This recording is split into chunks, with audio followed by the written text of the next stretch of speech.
ఓం నమః శివాయ. ఓం నమో నారాయణాయ. కర్మ నివారణ, నరదృష్టి నివారణ, సంచిత ప్రారబ్ధ ఆగమిక కర్మ నివారణ, తులాభార కాల భైరవాయ నమో నమః. ఓం దిగంబరాయ విద్మహే గజవాహనాయ ధీమహి తన్నో కపాలకాల భైరవ ప్రచోదయాత్. ఓం ఇంద్రాణీ శక్తి దేవ్యై నమోస్తుతే. హరి ఓం. మా ఛానల్కి స్వాగతం. చూస్తున్న వీక్షకులకు, ప్రేక్షకులకు, ప్రియ కాళ భైరవ భగవద్బంధులకి స్వాగతం పలుకుతూ, మమ్మల్ని ఎంతగానో ఆదరిస్తూ ఉండబడినటువంటి ప్రియ సోదర సోదరీమణులకు అందరిపైనను, సనాతన ధర్మ సంరక్షకులకు, జ్యోతిష్య అభిమానులకు అందరికీ కూడా స్వాగతం పలుకుతూ, ఆదివారం అమావాస్య పుష్యమి నక్షత్ర సందర్భంగా అందరికీ నిండు నూరేళ్ల ఆయురారోగ్యాలను ప్రసాదించాలని శ్రీ కాళీ సమేత కాళభైరవ స్వామిని వేడుకుందాం. అందులో ఈసారి ఆదివారం అమావాస్య పుష్యమి నక్షత్ర సందర్భంగా రవి పుష్యార్క యోగం అందరికీ కలగాలని, అందరికీ మనతో రాబోయేటువంటి భవిష్యత్తులో ఉండబడినటువంటి 7 తరాల వారికి అద్భుత ధన రాజకీయ యోగ సకల ఐశ్వర్యం ఆనందాన్ని ఆ బుధాదిత్య రాజయోగ కారణము, రవిపుషార్క యోగ కారణము, ఆదివారం అమావాస్య కారణం చేత అందరికీ ప్రసాదించాలని కోరుకుందాం.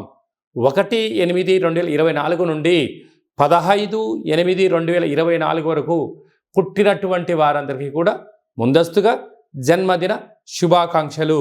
గతంలో వివాహం చేసుకున్న వారికి వివాహ వార్షికోత్సవ శుభాకాంక్షలు. ద్వాదశ రాశుల్లో గ్రహ గమనాన్ని ఒకసారి వీక్షింపచేద్దాం. వృషభ రాశిలో కుజుడు మరియు దేవగురు బృహస్పతి సంచార స్థితి, కర్కాటక రాశిలో రవి సంచార స్థితి, సింహరాశిలో బుధ శుక్ర సంచార స్థితి, కన్యరాశిలో కేతు భగవానుడు సంచార స్థితి, కుంభరాశిలో శని భగవానుడు వక్రగమన సంచార స్థితి, మీనరాశిలో రాహు సంచార స్థితితో ద్వాదశ రాశుల్లో గ్రహ గమనాలు ఈ విధంగా ఉన్నాయి. వృశ్చిక రాశి వారికి ఆదివారం అమావాస్య అనురాధ నక్షత్ర సందర్భంగా విశేషమైన రవి పుష్యార్క యోగము, కాళామావాస్య అమావాస్య, కాళాష్టమి ఆశీస్సులు ఎలా పొందాలో, ఒకవైపు అర్ధాష్టమ శని భగవానుడు కుంభరాశిలో వక్రగమన సంచార స్థితి, సప్తమంలో కుజుడు సంచారం చేయనప్పుడు కుజదోష ప్రభావ సంచార స్థితిని ఎలా తొలగించుకోవాలి, ఎలా ఆనంద సిద్ధిని పొందాలో ఈ వీడియోలో సవివరంగా సంపూర్ణంగా తెలుసుకుందాం. వృశ్చిక రాశిలో ఏ నక్షత్రాలు వస్తాయనగా, విశాఖ నక్షత్రంలోని చివరి పదం 4వ పాదము, అనురాధ నక్షత్రంలో 4 పాదాలు, జ్యేష్ఠ నక్షత్రంలో 4 పాదాలు కలిపితే వృశ్చిక రాశి. చాలామందికి పుట్టినటువంటి కాల సమయంలో డేటా ఆఫ్ బర్త్లు లేనటువంటి కారణం వలన పేరు యొక్క మొదటి అక్షరాన్ని అనుసరిస్తూ రాశిని తెలుసుకునే ప్రయత్నం చేద్దాం. తో, నా, నీ, ను, నే, నో, యా, ఈ, యు అక్షరాల వారందరూ కూడా వృశ్చిక రాశి జాతకులే. వృశ్చిక రాశి యొక్క అధిపతి కుజుడు.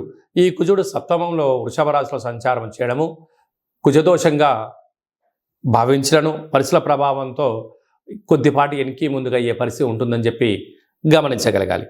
అలాగనే ఈ ఆదివారం అమావాస్య అనగానే సాధనకు మంచి కాలం.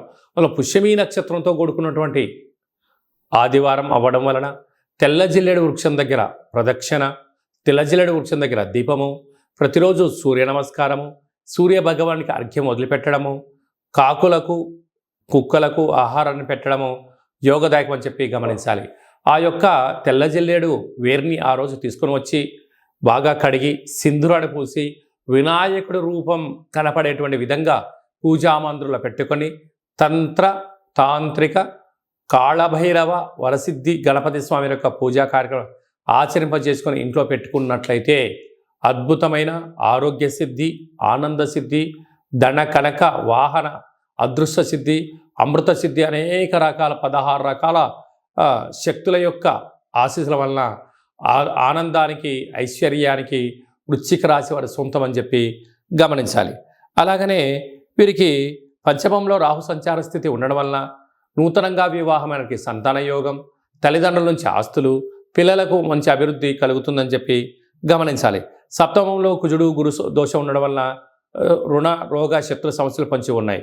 మీ యొక్క జన్మ నక్షత్రం రోజున అష్టమి అమావాస్య తిథుల యందున దూర వాయు జల ప్రయాణాలు పెట్టుకోవద్దు. యంత్రాలతో ఆయుధాలతో దయచేసి సెలగాటం ఆడవద్దు. కనుక మీ జన్మ నక్షత్రానికితో కూడుకున్నటువంటి రోజైనటువంటి రోజున కానీ వీలైనంత వరకు బంధువులతో కానీ మిత్రులతో కానీ సన్నిహితులతో కానీ అపహాస్యము పనికిరాదు అని చెప్పి గమనించాలి. స్వయంవృత్తులు, సాఫ్ట్వేర్లు, హార్డ్వేర్లు, వ్యాపారవేత్తలు, భూములు క్రయ విక్రయాలు చేసేటువంటి ఓపిక పట్టుదల ఉంటే అద్భుతమైన విజయం మీ సొంతం అవుతుందని చెప్పి గమనించాలి.